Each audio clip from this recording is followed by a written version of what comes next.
Hi, I'm Dr. Sridhar Kalyansundaram, consultant neonatologist. Welcome to my channel. Thank you for subscribing. Thank you for keeping notifications on. So, in this video, I'll address a very common question that parents have. Are injections better than oral medications, and are suppositories better than oral medications? So, when we come to giving medications, we have different routes of administration. So, oral medications are the easiest way to administer. For babies we have drops, for older kids we have the suspension or the syrup form, and for the adults we have the tablet forms. Each has their own benefits, and obviously it has to go through our digestive system. We do have sublingual or melt tablets. We have chewable tablets, which again are easier to intake for the smaller kids. We have the dispersible forms where you can dissolve the tablet and then they can take it, which are quite popular in some settings. Oral forms, they have to be ingested, they have to be tolerated or retained, that is, there shouldn't be any vomiting after your intake, and subsequently your digestive process will take over and the absorption takes place.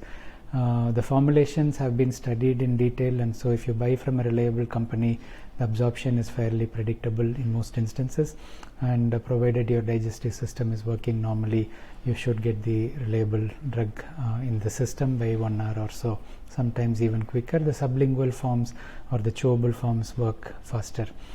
In terms of injections, obviously you need a form of invasive procedure. It has to be either injected subcutaneously under the skin, like in insulin for example. It has to be injected into the muscle, as the normal vaccines that we give are suggested. Some antibiotics are given by intramuscular doses as well, and it can be given intravenously where you inject directly into the vein. The intravenous injections are usually used in an inpatient setting because you need an IV cannula for that. One of IV dose can be given in the clinics in some settings, but you need adequate monitoring following that because IV dosing can have more side effects. And intramuscular injections obviously are painful, and if you have a larger volume, it does hurt your muscle for a period of time. In the young children, we give the intramuscular injections in the anterior aspect of the thigh, anterolateral, which is the outer aspect of the thigh, because the thigh muscle is bulky even in babies.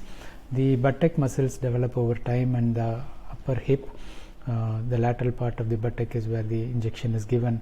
One of the side effects of giving the gluteal or buttock injections is that the nerve runs through the sciatic nerve, so you should be very aware of the geography, the anatomy of that region, so you avoid injecting or hurting the nerve in the process. So intramuscular injection is painful. It can leave some residual swelling in the muscle area. Repeated injections in the muscle is obviously not ideal. Suppositories are wax-based formulations, and they are inserted into the rectum where they melt and they get absorbed. It's a little faster in action than the oral forms, but it's not a big difference. Obviously, it's invasive. Anything inserted rectally is going to leave a painful memory in you, and even though the child doesn't resist too much, they don't like it, and it may cause local friction as well if you keep using it on a regular basis. Some parents prefer to use it because it's easier than the oral form, but I personally don't recommend it because it's not the natural route. So a suppository can be used in situations where the child is not able to take orally. For example, a sleeping child where you have a high fever developing, and you also can use it in situations like vomiting, for example, where the child is not retaining the medicine, but in regular situations encourage the child to take orally. One of the reasons why the parents suggest they take the suppository is because the child refuses the oral medicine. This is like picky eating and behavioral issues, so you need to work on changing that attitude. It's also partly from the parents' reluctance to try and cajole the child. It's a quicker and easier way to just shove the suppository in, so they get used to that. Try to come out of this, or try not to use it in the first place, so that you don't get used to the system that the child refuses orally, so you'll use a suppository. Of course, you have limitations based on the number of formulations that are available as a suppository. Some antipyretics like paracetamol are available. Voltaren is available, but it's not ideal to be used as an antipyretic, as I have mentioned in my video on fever management. Intramuscular injections, one-off dose of an antibiotic can be used when the child is very unwell, is vomiting, and you want to be safe when you're waiting for the results of the blood test or something in a young child with high fever. But repeatedly giving a course of antibiotics intramuscular is harsh on the child. There are very well absorbed oral antibiotics which can be used once the child is more stable. So either the child is sick enough to need admission in the hospital and given intravenous treatment, or you give a one-off intramuscular injection. Don't complete the course. It's not uncommon in UAE to see pediatricians completing 5 to 7 days of intramuscular injections, which is really harsh on the child. So if you think the child is having a serious infection, treat it with admission and intravenous treatment. If it is not that serious, you can give one injection if you want. Even that is not necessary in most of the instances. If you are not sure whether it is a really sick child, you can consider doing that, but don't keep giving intramuscular injections on a daily basis unless it's absolutely necessary. And intravenous treatment obviously usually needs hospitalization. If it's a long-term condition, you may have a portacath or an additional access, which the parents even may be taught to use, and they may be administering medications through that.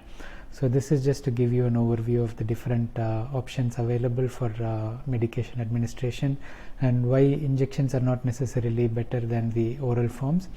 The slight rapid action that you get intravenous route is not really going to be as beneficial clinically, because once the drug gets absorbed and it reaches a peak level, if it's an antibiotic for example, once the peak level is maintained for a period of time, you give the appropriate dosage orally, the effect should be similar. And in newborns, for example, it's an exception that we don't treat with oral antibiotics if there is a serious concern of infection, because we cannot be totally safe. So we may prefer to admit the child and give IV antibiotics if infection is a serious concern. So the rapidness of action is subjective, and so you don't need to go for an invasive route just because it's a little more rapid. Giving it orally and waiting for the effect is usually reasonable. And if you have any questions or comments, do mention in the comment section below. I hope this is useful. Please do share. Thank you.